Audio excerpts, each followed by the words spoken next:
Hey everybody, it's Natalie B. McKenzie, and welcome to this week's episode of Living Life Authentically with yours truly. I hope you've had a great week. I miss chatting with you daily, but it's so much fun to come back and chat with you at the top of the week so we can do a little recap and planning and share with you our amazing guests. But while we're here, I want to remind you that right after today's show, we're all going to pop over to mochapodcastnetwork.com and listen to this week's episode of our podcast, the Whole Woman Podcast. And remember, it's on mochapodcastnetwork.com. We're going to be chatting with some interesting people. You won't want to miss it. Before we bring our guest up today, there are a few things that I just have to mention because if I didn't, I would be distracted throughout the entire show. So first, I want to say to all our friends, our family members, those we don't know, but fellow citizens, brothers and sisters out in Texas, you've had a rough week. And I hope things are getting better for you. But I do know that what this week has done is brought kindness to the forefront. The stories of neighbors helping neighbors, strangers helping neighbors, strangers helping strangers, they're heartwarming. And while we take some relief in that, I just want to say to those who have lost loved ones and friends during this time, I am just so sorry. I cannot imagine, especially that mom who found her 10-year-old son frozen in bed. No one should have to experience that. So our heart goes out to you. There's another matter that we will address in depth later because we'll talk with some of our Asian friends. But there's an heightened aggression against Asian Americans that is happening. And I just want everybody to know, injustice to one is injustice for all. Being unkind to anyone, regardless of their race, creed, religion, or nationality, is unacceptable. And it does nothing to elevate those who are oppressing. So, if you think being an oppressor makes you better than those you oppress, offend, attack, it does not. It actually makes us all worse for it. So we're going to address that just as we address Black Lives Matter, just as we address any other injustice here on The Whole Woman, because we believe that justice for all is justice for everyone. And injustice on one is injustice on all. And then, unfortunately, today we mark 500,000 people have passed away from COVID-19.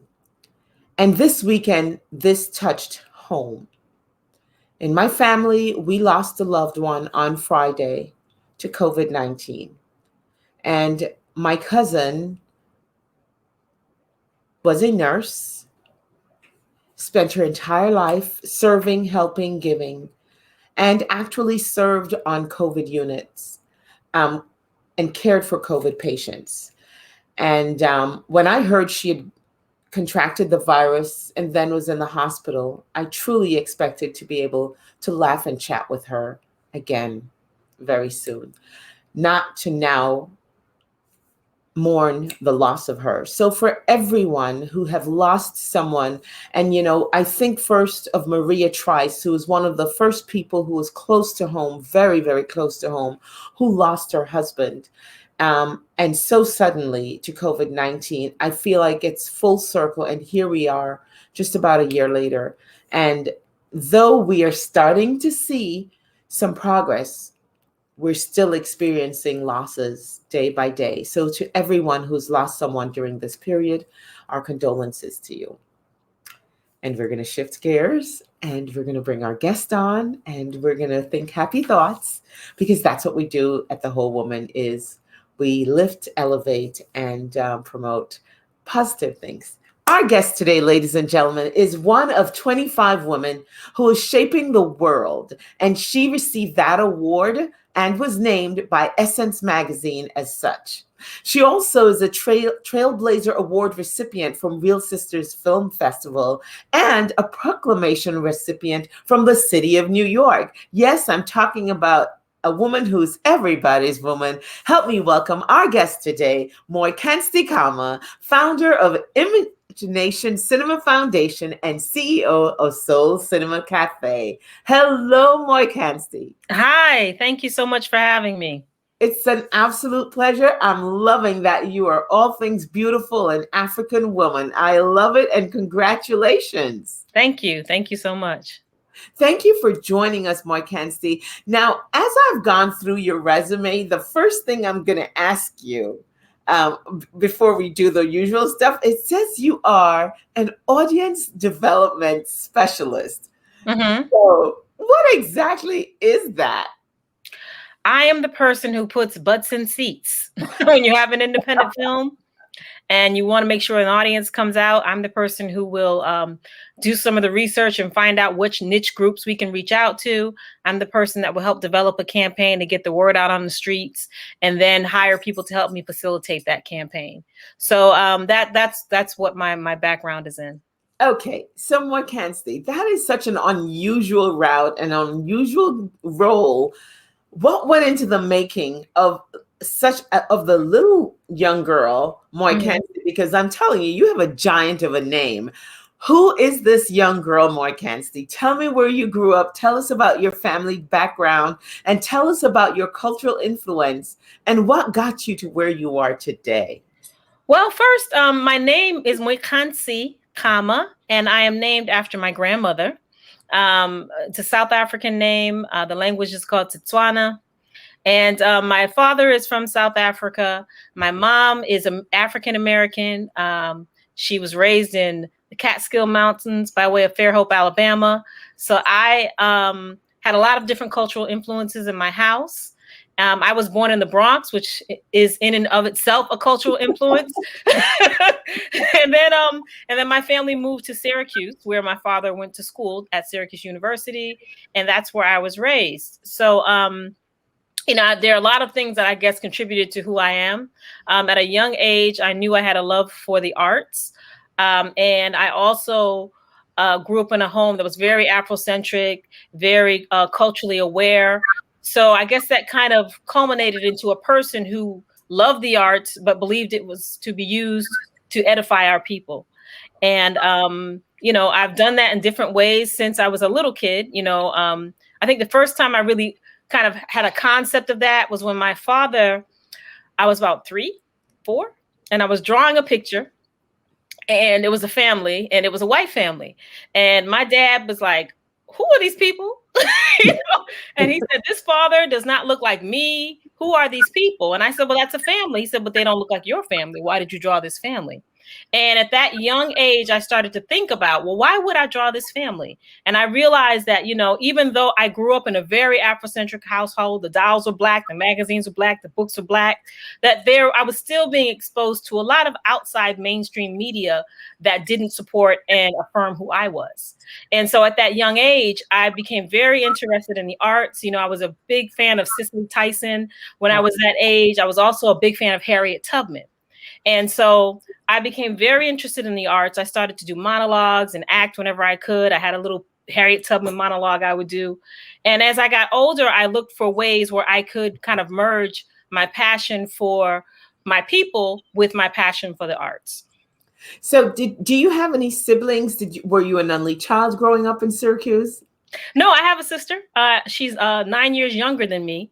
And so, I would kind of drag her into whatever I was doing. There's a great age difference. So at one point, I'd have her on my hip.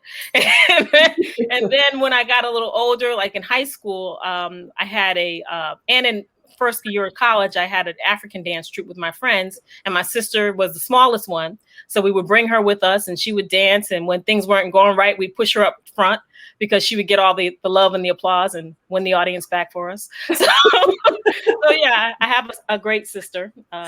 That's beautiful. I won't say your name. I want you to say it again because you say it so beautifully. So I want to get that stuck in my brain so I don't butcher that beautiful sound. Well, it's Moikgantsi Kgama. Americans can say Moikgantsi, the G silent, and the last name Kgama, again, the G silent. But in Setswana, there's like this, so it'd be Moikgantsi is how you would say it. That's beautiful. Now, do you speak Setswana? No, I won't even. No, I have a few words I can say. I have survival words like "Hi, how are you? I'll hit you."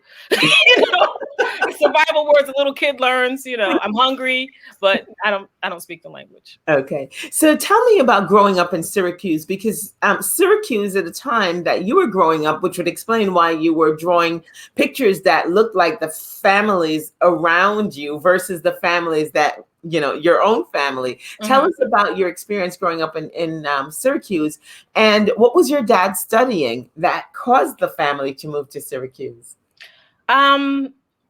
So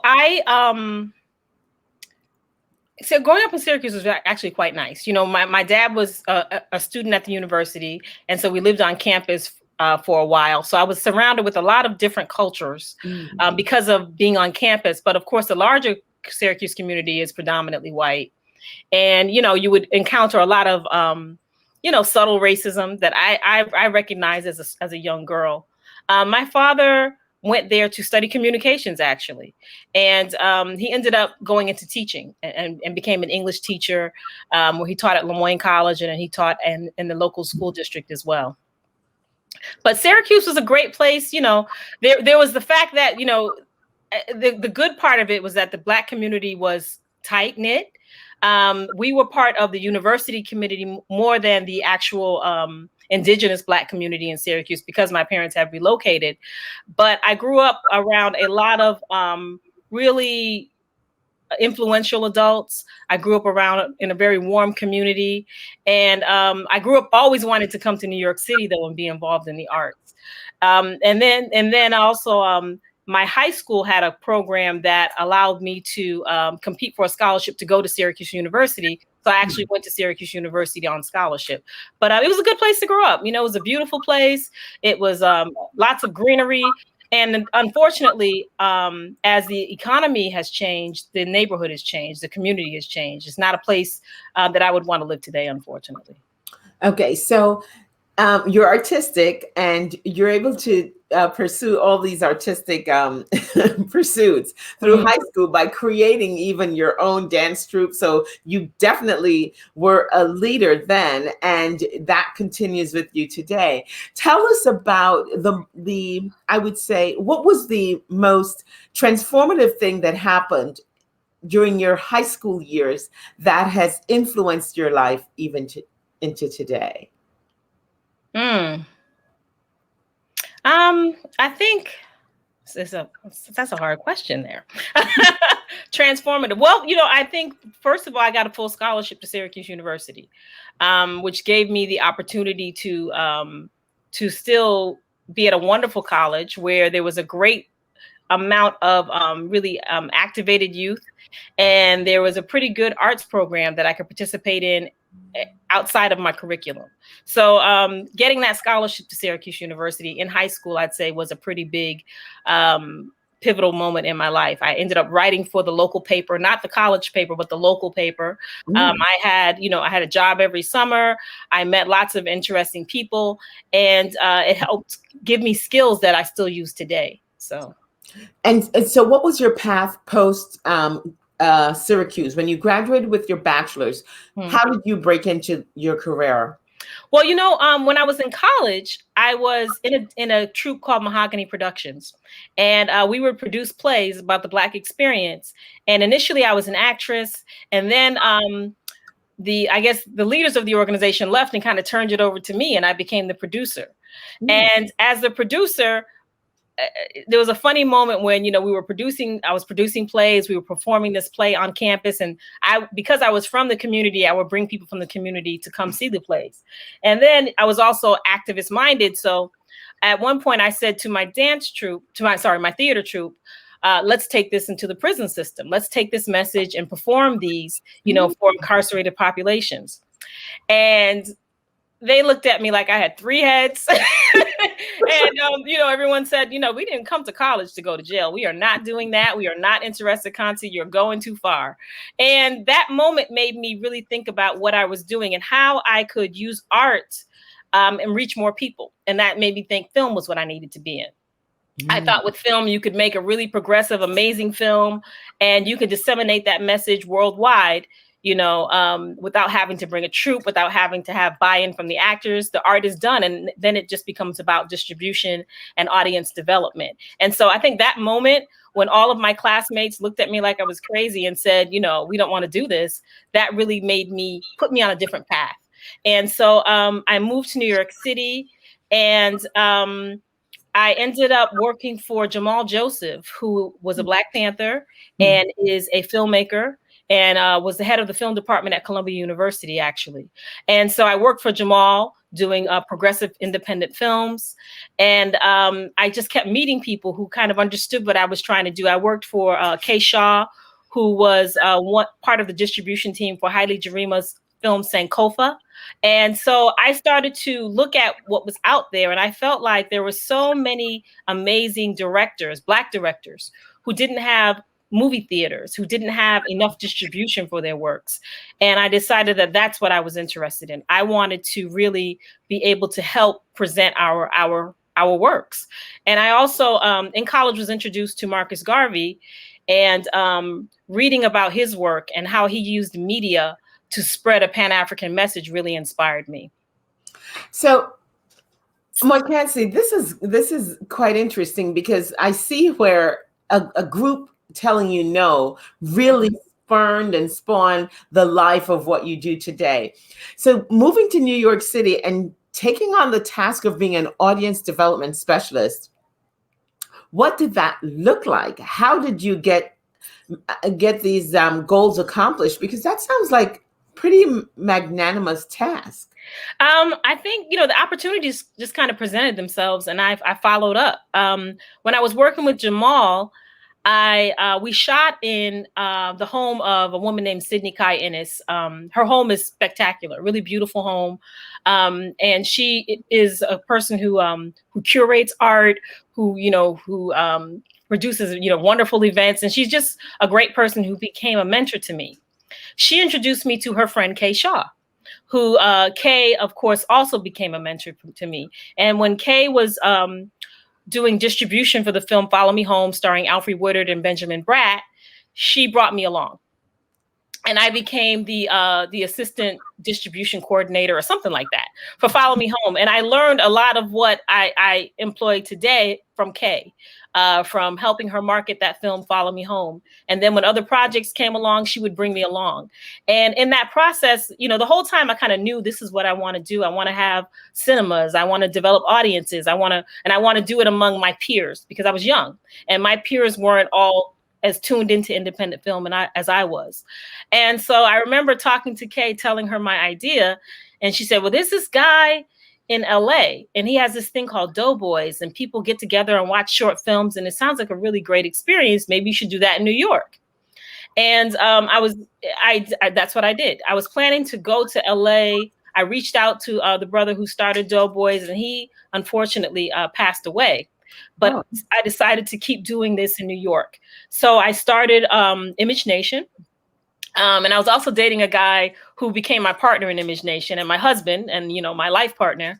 And I told him what I wanted to do, and I designed my logo. He stuck it on the wall. He said, "Now it's real. Just go do it."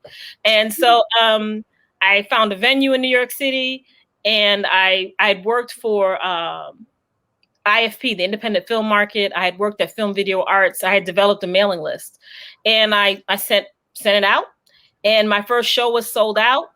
I got hired to work at Sundance. I went to Sundance, developed more relationships, and came back and continued to run this series. So it kind of just happened organically. Well, it sounds like you made it happen, and then you were blessed with this amazing partner. What's your husband's name? His name is Gregory Gates. Okay, and so when we met, go ahead. So I'm sorry. No, you're answering the question I was going to ask. Go for it. How'd you meet? Well, we met at he was working he was into poetry, and he used to have a poetry slam, a national poetry slam at the Apollo Theater.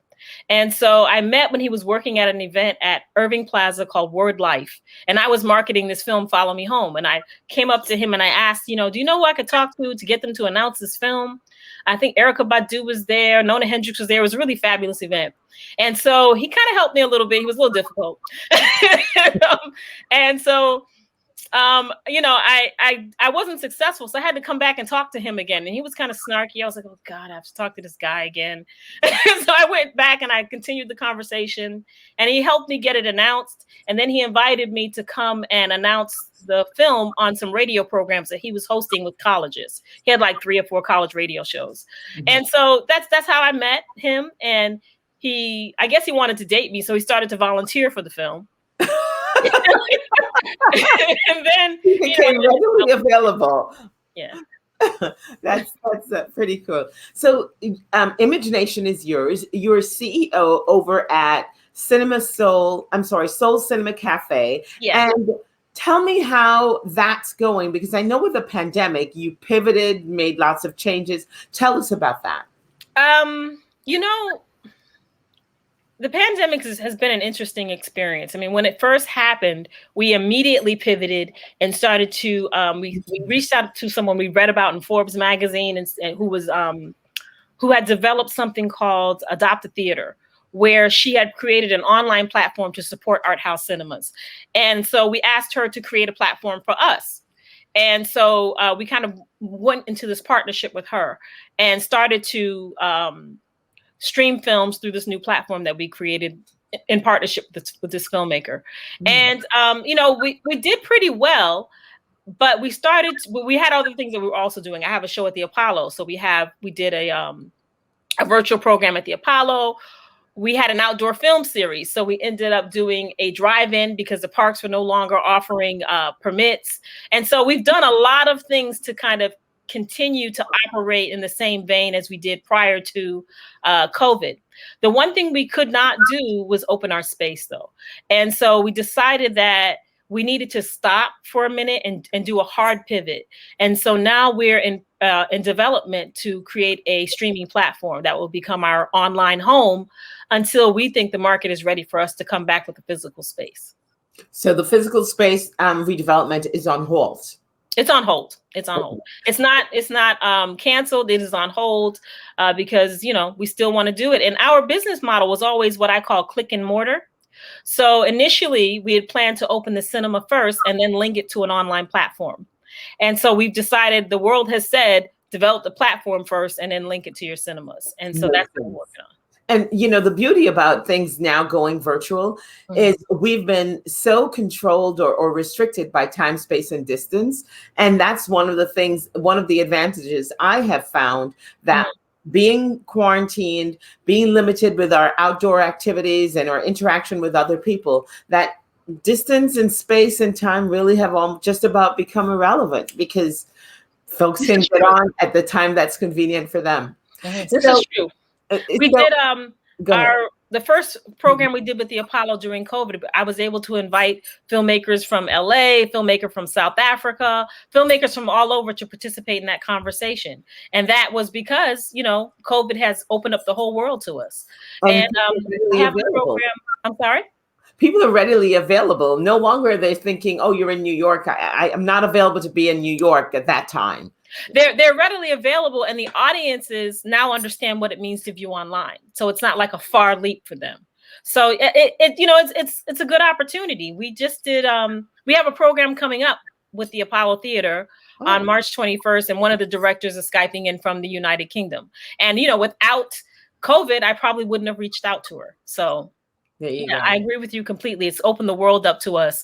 And while there's been so much devastation associated with the pandemic, I think that there's also been advancement.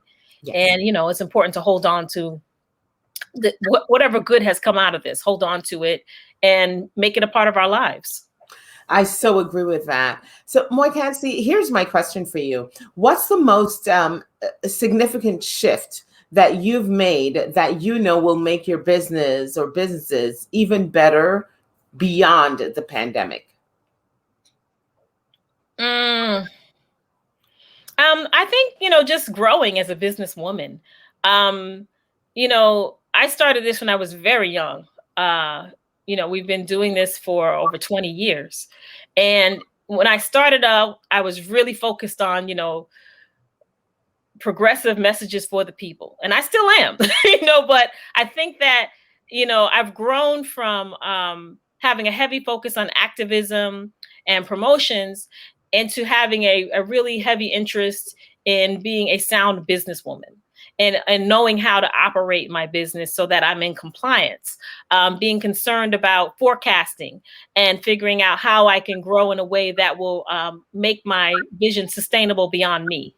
And so that shift from, I guess, a young girl who was doing film parties to a woman who would like to develop a chain of cinemas and be a developer in the process is probably, it's been gradual, but it's significant. And so has this young girl who met a guy, married the guy, grown into a mother along the way? Yes, we have a 10-year-old. His name is Kari. He's awesome. Prior to COVID, he produced one of our programs every year. He had a show called Kids Night Out.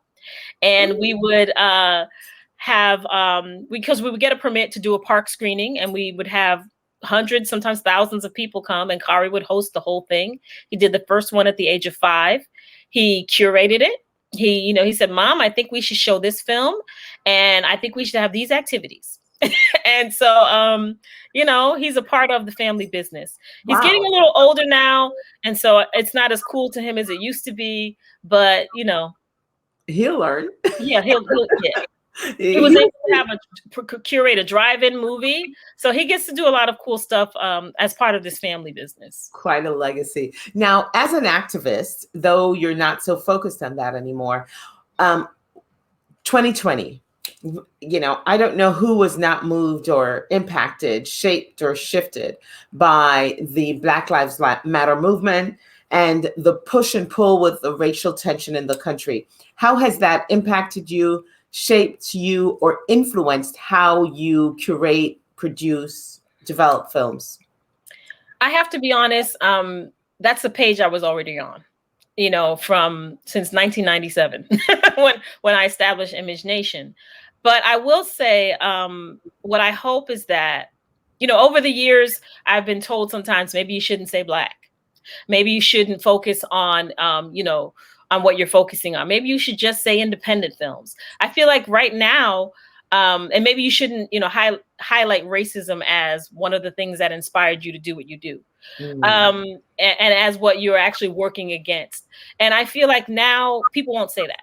I don't have people questioning whether or not racism is real. You don't have people questioning the validity of media outlets that highlight the Black experience or the validity of Black ownership. So what I'm hoping is that, and I've seen these opportunities, manifest for others. So what I'm hoping is that there's just more opportunity now. There's more awareness, and there'll be more investment in ventures like mine. Good for you. Moikgantsi, we've got a few minutes left. And so before you go, I would be remiss. It's African American History Month. It's Black History Month. We've just seated a new president. We had an attempt to overthrow what is the normal session in America. We're in the middle of a pandemic, and we talked about the movement of Black Lives Matter last year. What's your push for 2021? How are you approaching 2021 to get the best of it and to be well? My push for 2021, and I guess what I came out of last year with, is that really it's time for me personally and as a businesswoman to level up, to learn more, to be better, to do better, and to follow my instinct, not to do something because I'm supposed to, or, it's what I've done before, but to really not be afraid to pivot where I need to and to make the big changes that need to be made in order to realize my vision. And so I think this year I'm really very focused on putting those nuts and bolts and pieces together to get to another level. And, I think COVID actually gave us the space to do that type of thinking. When you've been doing something for a long time and there are community expectations, you sometimes feel like you have to do what people expect. And so I'm at a point now where, I feel like I can just do what I need to do for me, for my company, for my family. Good for you. Good for you. I have to agree. I think one of the positive things of us having to pause as a nation is that we had an opportunity to truly evaluate what was relevant, important, and necessary. Absolutely. How can we stay in touch with you, Moikgantsi? Same here. Thank you so much for today. It was great talking to you. Thank you. But how can we stay in touch with you? Oh, I thought you said something else. You can go to my website. It's soulcinemacafe.com. That's SOL cinemacafe.com. We have 2 new films up, so please check them out. We're showing a series called Our Right to Gaze, about the Black filmmakers' gaze. And then we have another piece called Everything, about a UK soul group, pioneering UK soul group. So check it out, soulcinemacafe.com. And online, you can reach us at Soul Cinema Cafe on all the outlets, and also ImageNation.us. Awesome. So, ladies and gentlemen, we have been talking with Moikgantsi Kgama, and we can find her on Facebook, Instagram at ImageNation US or Soul Cinema Cafe, and SOL. SOL. That's right. Yeah. Mm-hmm. SOL. So I like the way you spelt it and then had the accent over it. So it's Soul Cinema with SOL Cinema Cafe. That's at Instagram. That's also Soul Cinema on it's Instagram, Facebook, Twitter. There you go. Awesome. And the website. And the website is Soul Cinema Cafe. Yes. Good. Yes. And at ImageNation US is also the Instagram handle. Thank you so much for chatting with you. I'm loving the headdress. I love headdresses. Special. when I get a chance, I usually try to rock them a little bit. So thank you for chatting with us. It's absolutely a pleasure. I look forward to hearing more from you. We look forward to space opening up, Soul Cinema Cafe space opening up. Now, are you in Harlem? And the platform, the digital platform is also a type of space. So it's coming soon. That's right. So we're going to be, I like that. Click and mortar. Yes. I'm going to remember. Thank you so much, Moikgantsi. An absolute pleasure chatting with you. We look forward to seeing you again, and we wish you all the best. Stay healthy, stay well, and tell your son he's onto something. I'll do that. Thank you. Thank you so much. So, ladies and gentlemen, remember, when you get done with us today, we're all going to go over to mochapodcastnetwork.com. We're going to check out today's episode of the Whole Woman Podcast as we talk race, marketing, and corporate responsibility. Our guests, Erica Riggs and Gwen Kelly. I'm Natalie B. McKenzie, and I'm your host. We're living life authentically. So join us next Monday, 6 p.m. right here on the Whole Woman page. Remember, share, invite a friend, and without you, it's no fun. So join us next Monday, 6 p.m. right here on the Whole Woman page. And stay tuned to the Whole Woman for more fun things. I'm Natalie B. McKenzie, and I am the Whole Woman. I wish you enough life to live, enough joy to give, enough love to share. I wish you enough. Good night.